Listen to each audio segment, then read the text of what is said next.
샬롬. 오늘도 하나님 말씀 앞에 나오신 여러분 환영합니다. 우리 함께 기도하겠습니다. 하나님, 오늘도 우리에게 귀한 하나님의 말씀 주시니 감사합니다.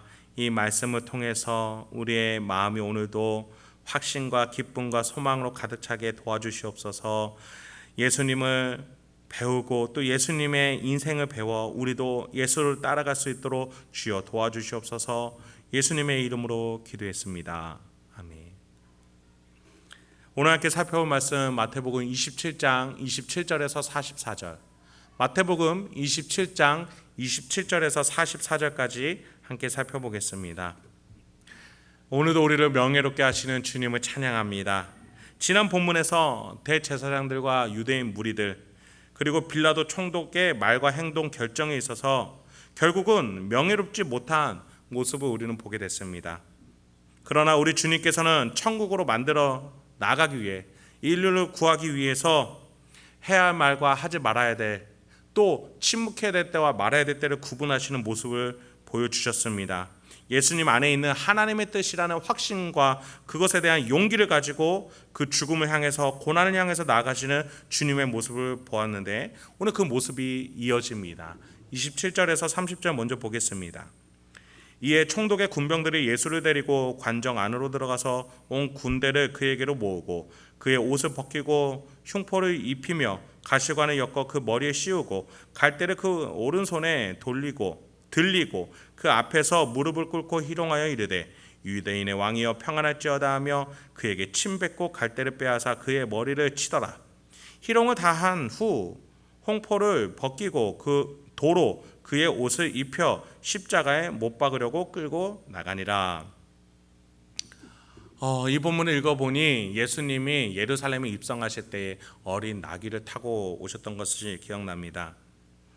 예수님이 재림하실 때는 놀랍고 권위롭고 모든 사람이 볼 수 있는, 그리고 또 휘황찬란한 모습으로 우리에게 임하시겠지만 지금 처음 이 땅에 오신 예수님은 겸손의 왕으로 오셨어요. 마구간에서 태어나시고 가장 작은 마을 베들레헴에서 태어나시고 태어나자마자 애굽으로 피난 나가시고 그리고 피난이 끝난 뒤에는 가장 외진 동네 나사렛 동네에서 자라시고 마침내 예루살렘에 입성하실 때는 작은 어린 나귀를 타고 섬김의 왕으로 들어오셨어요.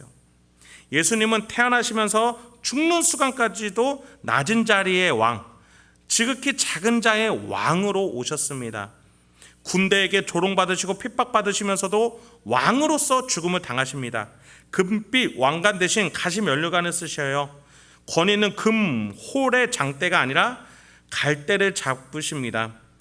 자색의 고운 망토가 아니라 군사들이 입히는 홍포를 입으십니다. 이렇게 우리 예수는 죽는 그 시간까지 섬기기 위해 고난의 왕이 되어주세요. 성경이 그토록 설명하고자 했던 우리의 그리스도의 모습, 그 고난의 왕이 이제 십자가를 지러 가십니다. 32절부터 36절입니다. 나가다가 시몬이란 구레네 사람을 만나매 그에게 예수의 십자가를 억지로 지워 가게 하였더라. 골고다 즉 해골의 곳이라는 곳에 이르러 쓸개 탄 포도주를 예수께 주어 마시게 하려 하였더니 예수께서 맛보시고 마시고자 하지 아니하시더라. 그들이 예수를 십자가에 못 박은 후에 그 옷을 제비 뽑아 나누고 거기 앉아 지키더라. 그 머리 위에 이는 유대인의 왕 예수라 쓴 죄패를 붙였더라. 우리 예수님은 겉모습만 고난의 왕이 아니셨어요. 이사야서를 보면 그리스도가 얼마나 연약하고 누추하고 야윈 모습으로 이 땅에 오실 것인지 예언해 주죠. 예수 영화에서는 우리 예수님을 잘생기고 키 큰 청년으로 출연시키지만 실상은 천티나고 거무튀튀하고 볼 것이 하나 없는 모습으로 성경은 말해줘요. 고문을 당하시고 십자가를 지실 힘의 여력이 남지 않을 만큼 체력도 약하셨을 겁니다. 이에 군사들은 구레네 사람 시몬에게 십자가 지는 것을 돕게 합니다. 고난의 왕 예수가 인류의 죄짐을 지기 위한 위대한 협약을 이행하러 가는 곳은 또 어땠어요? 큰 광장도 아니었어요. 위대한 만찬이 마련된 곳도 아니었어요. 해골을 의미하는 히브리어로 골고다, 라틴어로 갈보리라는 곳으로 가셨어요. 그곳에서 고난의 왕답게 고난의 현장에서 인류의 구원과 자신의 목숨을 바꾸는 위대한 협약을 맺게 되십니다. 이렇게 고난의 왕이 이렇게 고난을 당해야 되는 이유가 무엇이에요? 포도주를 마셔서 고통을 감할 수 있음에도 불구하고 포도주를 마시지 않는 그 이유 무엇이겠습니까? 예수가 벌을 받아야 인류가 살 수 있기 때문이에요. 인류가 그 벌을 받게 되면 모두 죽게 되고 모두 하나님 곁에 떠나 지옥불에 떨어져야 됩니다.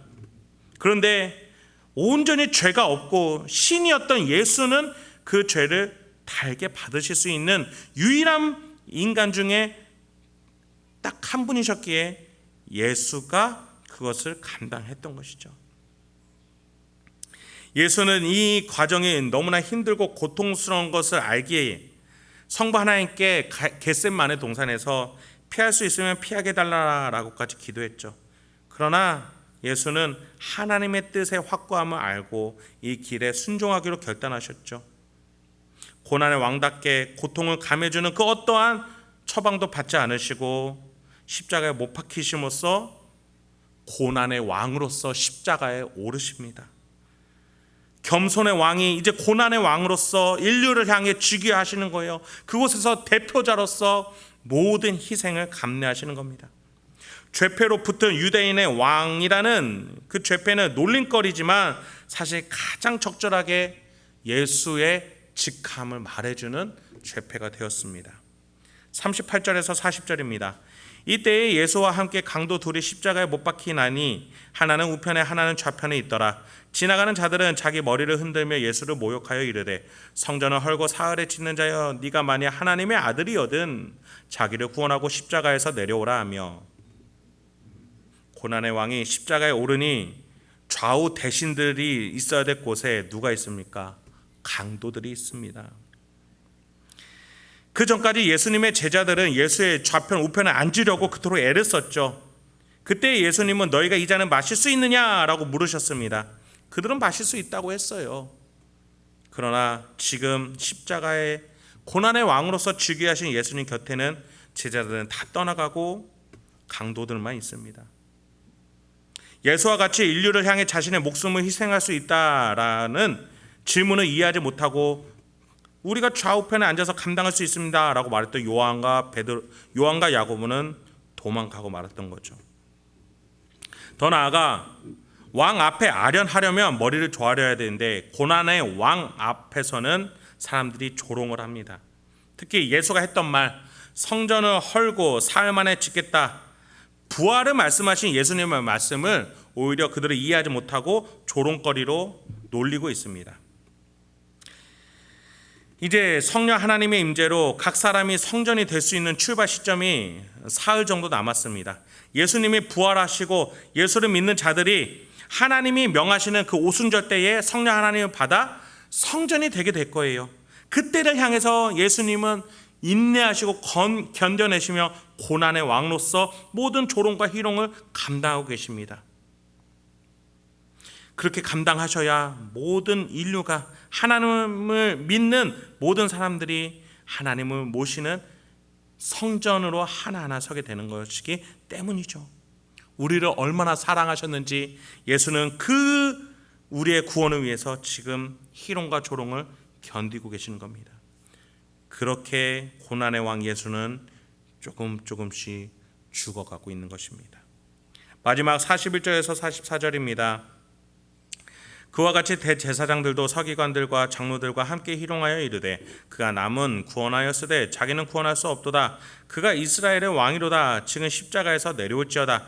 그리하면 우리가 믿겠노라. 그가 하나님을 신뢰하니 하나님이 원하시면 이제 그를 구원하실지라. 그의 말이 나는 하나님의 아들이라 하였도다 하며 함께 십자가에 못 박힌 강도들도 이와 같이 욕하더라.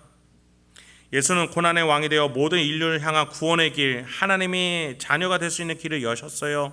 그러나 세속의 길, 자기 우상을 섬기는 자들은 구원이 이루어지고 있는 그 현장 앞에서도 예수 보고 십자가에 내려와 보라고, 그렇게 하면 믿겠다라고 정말 어리석은 말을 합니다. 예수가 지금 자기를 살리기 위해서 십자가에서 고난받고 있는데 거기서 내려오라는 모순적인 말을 왜 했습니까? 미련하기 때문이죠. 지혜가 없고 자기 자신만을 믿으니, 이런 표현 죄송하지만 멍청한 티를 내고 있는 것이죠.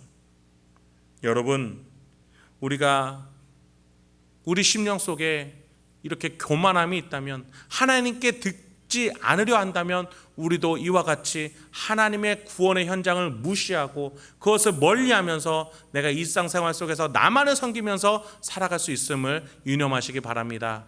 우리가 항상 하나님 앞에 겸손하게 하나님이 내 인생 가운데 마련해 놓으신 구원의 현장, 사랑을 깨닫게 해주시는 그 현장, 복음을 깨닫게 해주시는 그 현장이 있음을 여러분 믿으시기 바랍니다. 그 길로 걸어가셔야 돼요. 그 좁은 문으로 십자가의 길로 가셔야 돼요.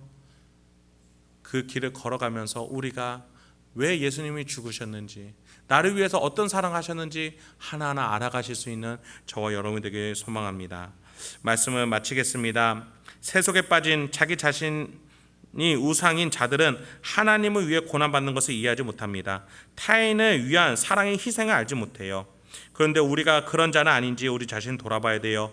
오늘 하루도 예수님을 따라 내가 왜 고난을 받고 왜 섬겨야 되는지 확신을 가지고, 용기를 가지고, 그래서 구원의 길 속에서 다른 이들과 함께 걸어 나가실 수 있는 위대한 명예로운 삶을 사실 수 있는 그러한 저와 여러분들에게 소망합니다. 함께 기도하겠습니다.